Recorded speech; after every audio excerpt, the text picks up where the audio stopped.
known as the attributes. This is what we're working on. And we're in these mental acuity attributes. And specifically today, what I call neuroplasticity, learnability is the attribute he labels to it, but he does discuss that.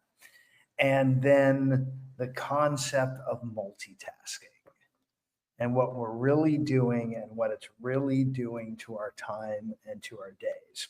So with that being said, as always, this is your room first and foremost. You are the folks that are reading and staying up on the content. And so I always want to hear from you guys before I start adding my 2 cents. So what have you guys got so far from the content?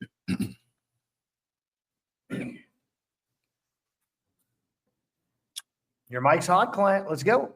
Oh, I was waiting on someone else. Hey, I just kept on going back to, by the way, good morning, everyone. I just kind of kept on going back to scripts, patterns, templates. Scripts, patterns, templates. What this seems to be saying to me is there is a solution to our mental problem. I had a lot of, starting out with this book, I had a lot of challenges in trying to just see where he's going. But where I think he is going is the facet of saying that we can do better, we can get better. I particularly appreciate the way that he's going from a military standpoint, because it's very structured. It's 1, 2, 3, do not skip 1. 1, 2, 3, keep on going. And the thing that I got out of it, and I know we're going to go over it, is how he says compartmentalization happens in 3 steps. Assessment. What am I looking at? Is this important? Prioritization. Is this important? And 3, once you choose what's important, engage it. And what that said to me is every morning I can look at my calendar, and on that calendar I can say, what am I looking at? What's important on that calendar? Prioritize and choose what to engage. That's my template moving forward. I'm literally going to copy this and write that down and put that on my wall. What am I looking at? Is this important? Engage what is important, period. Well, I think the beginning of this conversation that you started as well has some very important pieces to get most of us out of our own way. Because I hear all the time, that's just the way I am. This is how I am. And who you are a combination of these attributes. And time and again, the author is pointing out that you get to choose making a change in one of those attributes. You get to choose if you want to work on that and move it up the scale. It's not a light switch, it's on and off, it's a dimmer switch. And so you can build that. Just something as simple as learnability on every aspect. The fact that you're here studying this and learning. Now the learnability of, okay, going back to grit into resilience. Am I going to stick it out and know that this isn't working because of me, not because of any external force? It's not working because of the marketplace. It's not working because of the clients. That it's me now. I get to change who I'm being. I get to be more resilient. I get to be better at learning. I get to be better with enthusiasm, with energy, with positivity. Just because that's how you've been wired up to this point doesn't mean we can't change the wiring, including this lovely concept of multitasking that he talks about in today's reading. So what else do you guys have from chapters 10 and 11? I have a question. So I understand compartmentalization and all that good stuff. I definitely don't have a problem with that. But I'm just having a hard time figuring out how that relates to real estate, how I would use that in real estate. Excellent. So, Carrie, your business grows to the extent that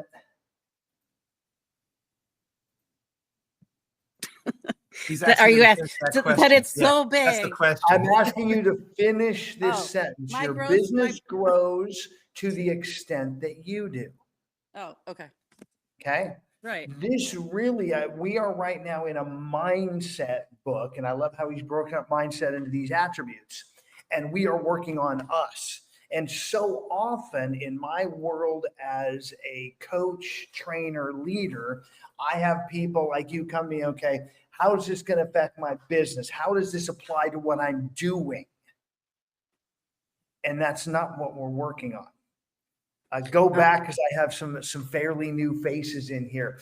Many people look at the universe with a have, do, be mentality. In other words, it looks like this. Gosh, if I only had what Brent Gove had, I could do what Brent Gove does and I could be just like Brent. And they think have, do, be. And if that's your case, move to Colorado. Heck, you might already be there. It's legal. Sit in the mountains, have a doobie, because that is going to be the level of your success. So then I get to the greater portion of people now that have a do, have, be mentality. All right, Russ, tell me what to do. Tell me what scripts to do. Tell me what to put on my calendar. Tell me all these things that I'm going to do. And by the way, many of you then focus on that at a high level. You focus on do, and your life turns into doo-doo. That's what happens. And you keep running that doo-doo loop. And the reality is the path to success is be, do, have. And that is the order of the activities. We work on who we're being. We work on what we're believing. We focus on how we're behaving.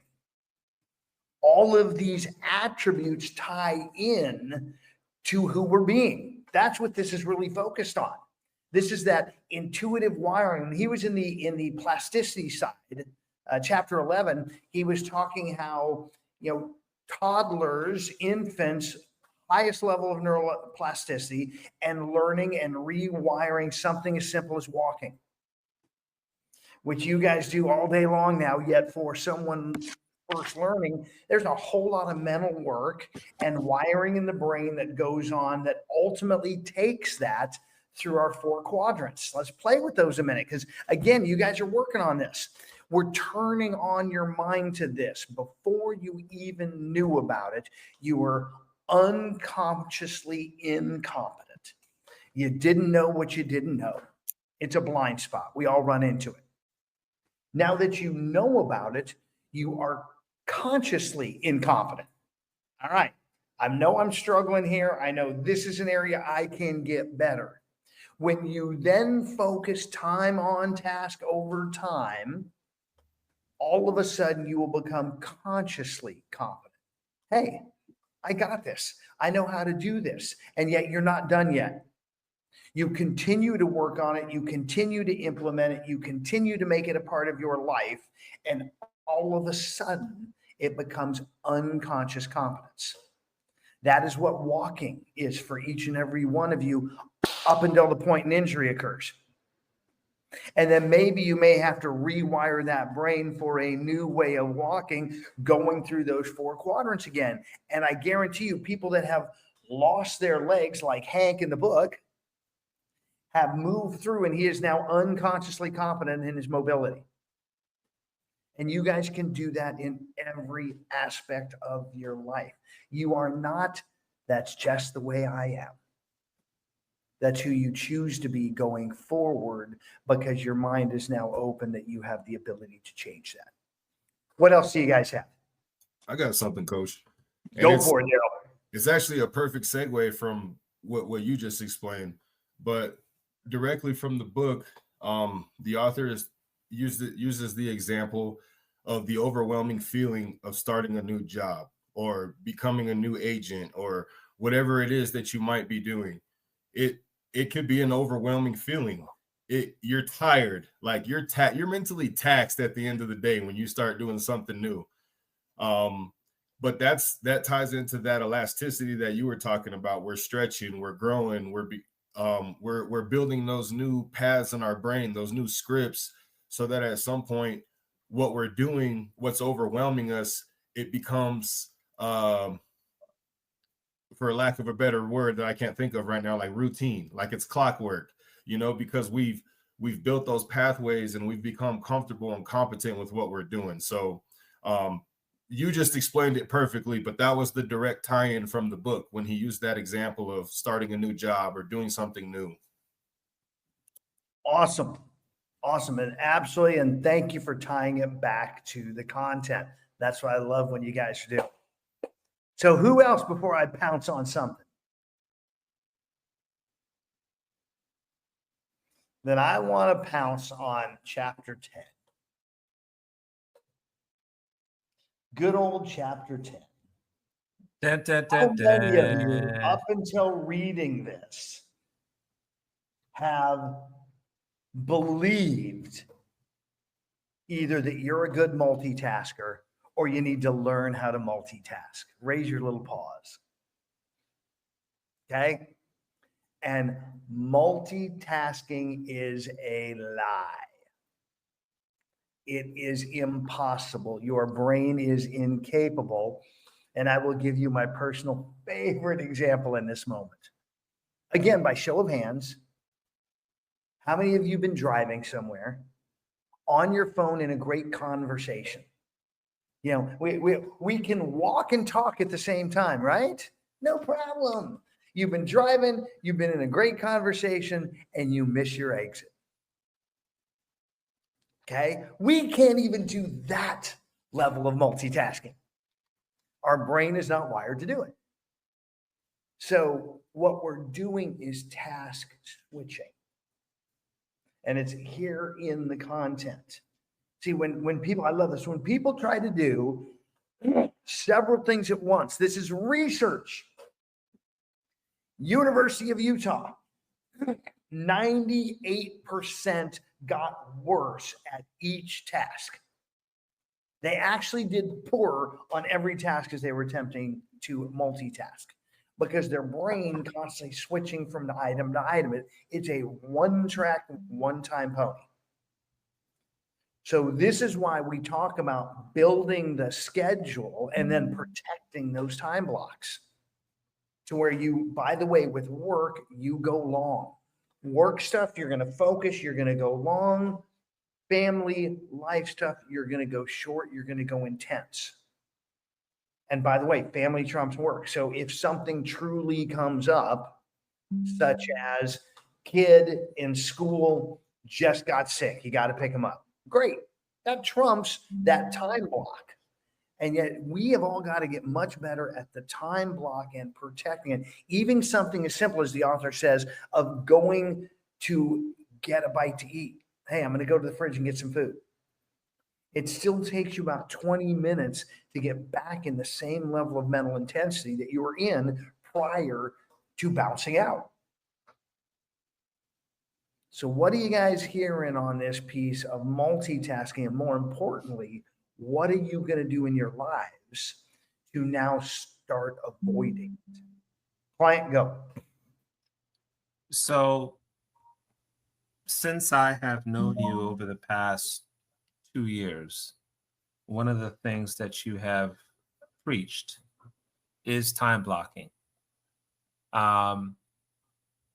And what happens with me as someone who sometimes has challenges in focus, if I make my time blocks too long, each block is like, oh. So that time blocking is important, but for some of us, it's actually even more efficient in my world to shorten it. Even if that time block is 20 minutes, at least I am sitting on that one item consistently for that period of time. A lot of times we think, hey, I'm going to do this thing all day. But what happens is things start to happen and you start to follow, oh, let me do this, and I'll get back to that. Oh, let me do this and I'll get back to that. Oh, let me do this and I'll get back to that. So in my world, it's better to chunk that down into shorter blocks. That's just my thing. So I have a question for you, client. And I'm going to just fish a little bit here because you've been involved in flipping and hands-on parts of flipping. What do you really like doing on a house? I really like coming up with the design of it. I like saying, let's move this wall here. Let's do this over there. Let's use this color here. So here's what I'm looking for the people that tell me what client just said is, let's just take I'm going to go back to a high school male who says, the same thing about studying. Gosh, I need to chunk it down into small, just 20, because, I get sidetracked. It's all the same story. Well, what if you get on a video game? Can they go 12 hours straight on a video game? So it's not that you're incapable. It's that it's a choice. It's a choice of 1, choosing the focus, 2, choosing the enjoyment, and then 3, choosing to stay time on task. When it's something you're enjoying, you're loving, like a video game, 12 hours feels like 2, which means the same thing can apply to anything else. So those 3-hour time blocks, I would challenge you that by doing it,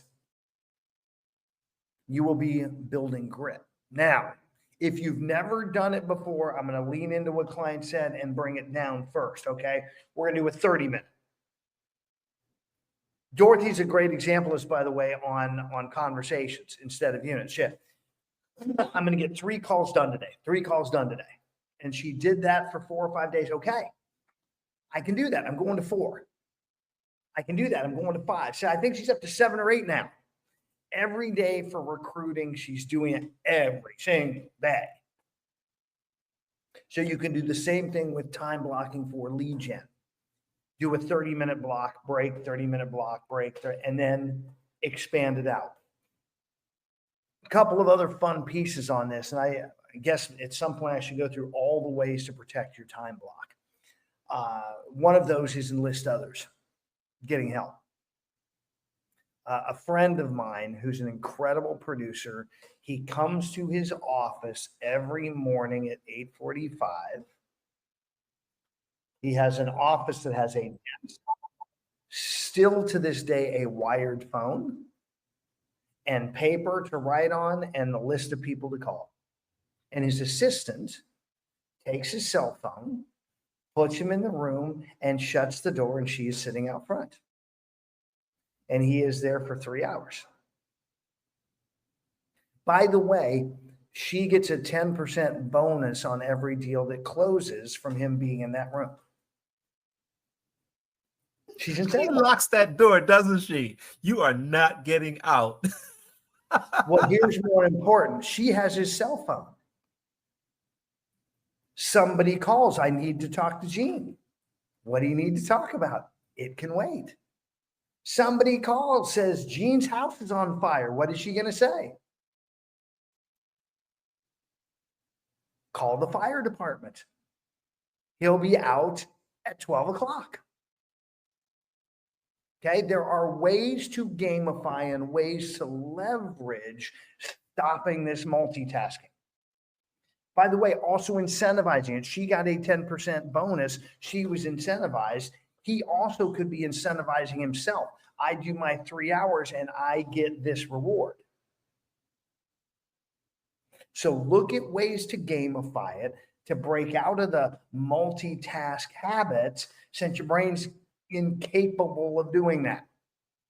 And if I promise you, if you put time on task over time on building your business, lead gen for consumers, lead gen for talent, as well as the rest of the job description, lead follow-up, go on appointments, negotiate contracts, every one of you is a $500,000 gross commission income in the next 18 months. If you just, that's what you did 8 hours a day, 5 days a week are those tasks.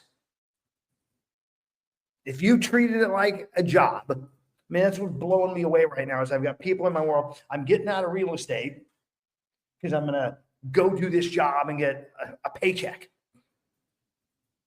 And at that job, how many hours are they going to expect you work? 8. How many do you actually work on real estate? Oh, 8, 10, great. Here's the job description. How many hours a day are you doing that? Maybe 1. And it's not a defect in them. It's not anything other than not having a system and a process, a script, if you will, internally running, where you're following the model and doing the work. What else you guys have from the content? I see the chat blowing up. Come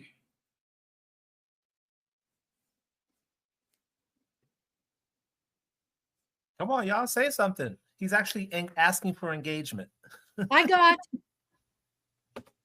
Go, on Dorothy. page, whoops, I lost it. No, I got it. Page 109, page 110 in chapter Give it 11. to us. I got 3 words: repetition, intensity, and focus. And that's how you learn. Expand on it. That's how you learn anything. And I have looked like words I'm not allowed to say in public because they're not polite for a long time and felt that uncomfortable in this real estate space. And I kept saying, you don't quit because it will click in. And I was in the world of teaching. And so therefore, we're all in the world of learning. And this repetition, do it again, do it again, do it again. I don't understand. It's too hard. It's boring. Do it again, do it again, do it again, do it again. Ugh, do it again, do it again, do it again. And then it becomes intensity. Oh, I can really focus on this. And that's the next word. And you boom, zoom in on it and bam. And I got a big breakthrough yesterday. And I'm going, hey, this is starting to work for me. And it's been a long time. And if I kept saying, you know, if you were intelligent, you'd quit. And then I'd say, don't you say that 4-letter word to me. I'll punch you out. And that's the spirit that lives in here that's been there since I was 7, that I've been aware of it since I was 7. And I'm thankful for it because it's gotten me through a lot of you should quit moments. I don't have the brains to quit. I don't know how to quit. I don't quit. I can't quit. Here I am. And it's starting to feel normal, natural. And I'm thankful to coach. So here's the piece on this neuroplasticity and learning that I want you guys to all really get into it. I'm going to go back through these 3 that Dorothy brought into the room. We've heard this concept, fake it till you make it. And then I hear this moral judgment of, well, it's not right to fake it. It's, you know, oh, it's not authentic. It's not really me. What it really means is get yourself highly uncomfortable doing something you don't necessarily like or naturally do, and just keep doing it with a smile on your face. So these circuits that we're talking about that change your attributes, that's what he's going to. By the way, same circuits that change your learning. So this is a skill set process as well as a mindset attribute process. Is number 1, the first way you build them is repetition, period. Much like routinely lifting weights, if you go and lift every single day, you are going to build muscle mass. You are going to build fast twitch muscle. Those muscles are going to be working better together. By the way, you'll get through some of the joint pain and all the other stuff that comes with getting older. Lifting weights is a good thing. Okay. Yeah. Repetition, all of a sudden, again, it'll take you through those 4 quadrants. And all of a sudden, it will be who you are. One of the amazing things that I experienced when I was traveling with my wife on her figure competitive world, was going to a big national show. We were leaving that morning because she was done. It was like 3:45 in the morning. Get in the elevator, and here's this monster of a man that had just come up with his bowl of chicken that he had stored in the hotel fridge. And I talked about, his eating. It was every 4 hours. Every 4 hours. I said, how the heck do you stick to a schedule like that? And he looked at me almost like I was screwed up, like it was just common sense. And he said, it's just who I am. It had become such a part of his life that is how the wiring was. And now that's just who he is. Same thing with people who go to the gym. Same thing with people who walk. Same thing with people who are so committed to their health that it is now an attribute rather than a skill set. Now, the second way these circuits are reinforced is through intensity. Okay. This is where the brain is more versatile than the muscles. And intensity, I love his example in here.